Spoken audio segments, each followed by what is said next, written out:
que ça vienne de ta conscience qui est dans la mort spirituelle et que tu sens ton désarroi, que tu sens ton basculement dans la mort éternelle de Dieu, dans la mort éternelle qui nous est vouée à nous, les païens sans Dieu. On était des païens sans Dieu, aujourd'hui on prêche. Parce que Dieu nous a lavés, il nous a appelés, il nous a sanctifiés, il nous a donné des cadeaux. Il nous a donné, il nous a donné, il nous a donné. Et il nous a tellement donné qu'on ne sait même plus quoi faire avec tout ce qu'il nous a donné. Alors nous devons proclamer la parole de Dieu. Et dans ce texte ici, c'est donc la parole que je vous ai dite. L'esprit, car l'esprit qui vivifie, la chair ne sert à rien. Les paroles que je vous ai dites sont esprit et vie. On peut faire, on peut s'approcher par tradition. C'est pas bon. On peut s'approcher parce qu'on a envie de s'approcher. Ça veut dire que si tu as envie de t'approcher, c'est parce que lui, le Seigneur met un désir en toi. C'est parce que tu as écouté beaucoup trop de choses de Dieu. Et qu'à un moment donné, il faut faire le tri. En disant, j'enlève de ma vie ce qui est mauvais, mais je veux accepter dans mon cœur les choses qu'on m'a données et qui sont vraies.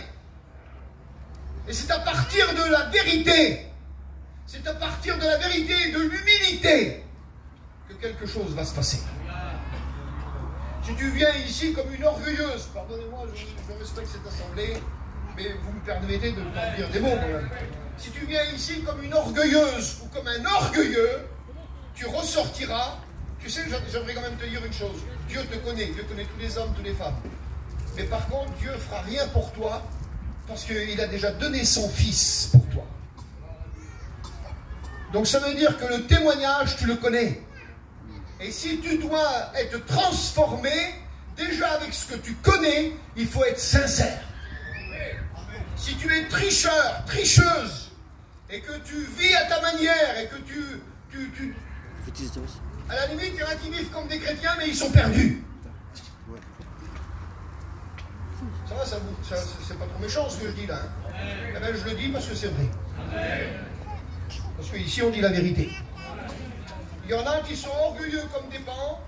Alors, ne parlons pas des inconvertis. On ne peut pas incriminer des inconvertis. Mais il y a des inconvertis qui disent, moi je connais tout. Alors, je respecte cette assemblée, je le redis encore une fois. Il faut faire attention à ce qu'on dit, d'accord ? Je respecte cette assemblée, je respecte les sœurs, les femmes mariées qui sont ici, les plus jeunes, ceux qui sont peut-être l'âge du baptême, peu importe, et aussi avec les frères qui sont ici, même les inconvertis, les hommes, les frères qui sont ici, nos amis qui sont ici au milieu de nous. Nous ne pouvons pas faire ce que nous voulons avec Jésus. Jésus, lui, il a dit sur ses disciples, « Père, je te remercie de ce que tu m'as donné. Tu me les as donnés parmi tout le monde. » Et bien, là, ce que Dieu a fait, c'est que là, Jésus a commencé à parler. De toute façon, on le voit tout ça. Et c'est la parole de Jésus qui les a attirés. Qu'est-ce qu'il vous faudrait comme message? Des messages américains? Des messages anglais? Je sais pas moi, des messages chinois? Il faut quoi comme message? Parce que j'aimerais vous dire que les Chinois et les Américains, ils prêchent le même message que ça. Oui. Sauf qu'on ne comprend pas la langue. Donc ça veut dire comment? Alors il faut présenter l'évangile comment? On va venir avec un chariot, et on va amener des petits gâteaux, et puis on va faire des grandes choses pour toi. Il faut le faire, on va le faire. Mais ça rime à quoi? Le v'là, le grand gâteau.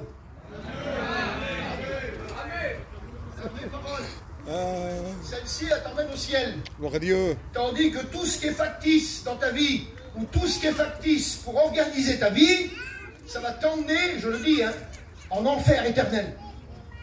Donc cette mission aujourd'hui, qui a lieu depuis quelques jours, et dans lequel ça va se terminer demain, eh bien j'aimerais vous dire devant Dieu qu'on est en train de vous faire une invitation au salut pour débloquer ta situation, parce qu'en plus que tu es perdu, tu es bloqué dans ta situation et tu as problème sur problème. Et Jésus t'appelle ce soir.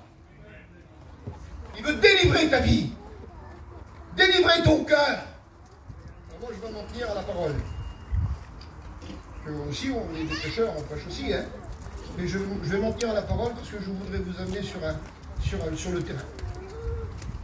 Évangile de Jean, chapitre 17. Vous pouvez lire vos Bibles avec moi, s'il vous plaît. Les jeunes frères.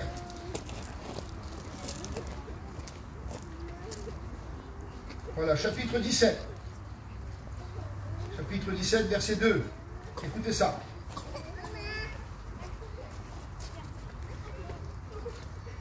Regardez un petit peu la parole. Verset 1er.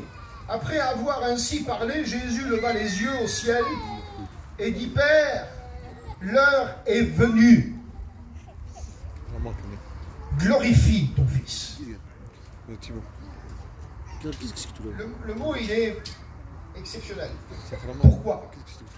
Parce que Jésus, lui, il ne s'attribue pas lui-même la glorification. C'est le Père qui vient mettre le tampon sur lui. Vous vous rendez compte un petit peu? Et il y en a qui marchent comme ça. Ils n'ont rien fait. Ils font comme si ils ont tout fait. Ils n'ont rien fait du tout encore. Ils n'ont même pas balayé la salle. Et ils marchent comme ça. Alors, vous me permettez de prêcher. Radio. Je ne vexe personne, non. Je veux être libre avec vous dans cet après-midi. Mais par contre, je fais attention à ce que je dis. D'accord? Bon.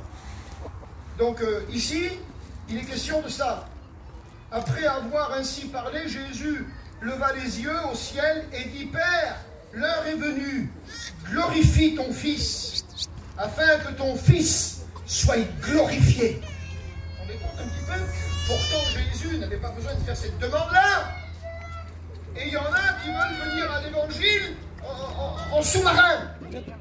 Alors que le Seigneur lui-même a prié son Père pour que son Père déverse la gloire sur lui. Pourquoi? Jésus n'était pas Dieu? Si, Jésus était Dieu. Mais Jésus est soumis au Père. Alors il demande à son Père. Et nous sommes comme Jésus, tes frères. Alors si tu dois demander quelque chose, il faut que tu demandes comme Jésus a demandé.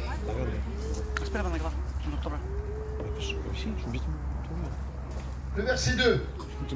Selon que tu lui as donné pouvoir sur toute chair, afin qu'il accorde la vie éternelle à tous ceux que tu lui auras donnés. La vie éternelle à tous ceux que tu lui auras donnés. À tous ceux que tu lui auras donnés. Ça veut dire, Père, à tous ceux que tu vas me donner, tu vas leur donner la vie éternelle. Parce que Jésus, lui, il est venu avec son sacrifice. Et son sacrifice était sanglant. Il a donné sa vie. Il a dévoué sa vie. Il était dans le plan de son Père. Pour sauver l'humanité. Des pécheurs, des drogués, des méchants, des tueurs, des bandits. On était de ce nombre. Et aujourd'hui, il nous a appelés parce que son évangile est un évangile puissant.